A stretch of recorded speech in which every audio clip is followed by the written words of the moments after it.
Lake Tansey law enforcement isn't sure if their latest inmate should get jail time or a loyalty card and a commemorative t-shirt. Hi, I'm Daniel Wagner from the Patriot Punk Network, giving you the latest Tennessee news in 3 minutes or less. This is our Today in Tennessee segment, brought to you by you, especially if engaged Tennesseans are your target audience. 10 Tennessee foster children recently ended up sleeping in Department of Children's Services office buildings, despite years of promises from state officials to stop the practice. DCS says these cases aren't about the number of beds, but finding the right facilities for kids with substantial behavior and mental health needs. Because some treatment facilities refuse intake of children with challenging histories or pending charges, office placement can be the only short-term option for DCS caseworkers.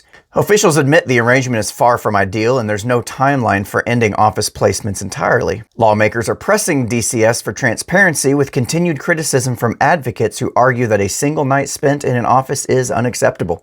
DCS promises new facilities and more resources, but progress remains slow. What do you think would solve this problem?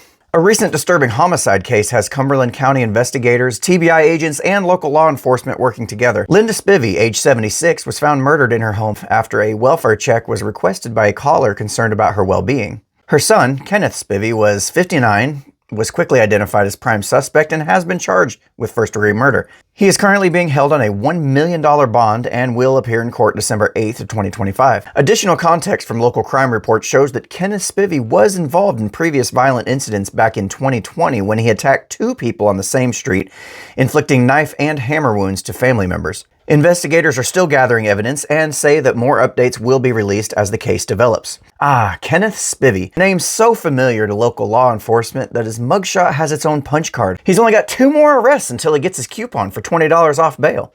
Plus, if Cumberland County didn't already have enough problems to deal with, stay tuned to the Patriot Punk Network website for the upcoming story we've been investigating. A Tennessee student was disciplined after allegedly dressing as a KKK member for Halloween at school. Yeah, that happened. Reports confirmed that the student was sent home and the school took severe disciplinary action. This incident is the latest in a series of troubling events involving costumes that evoke hate group imagery. The school district has not named the student nor given full details about further consequences.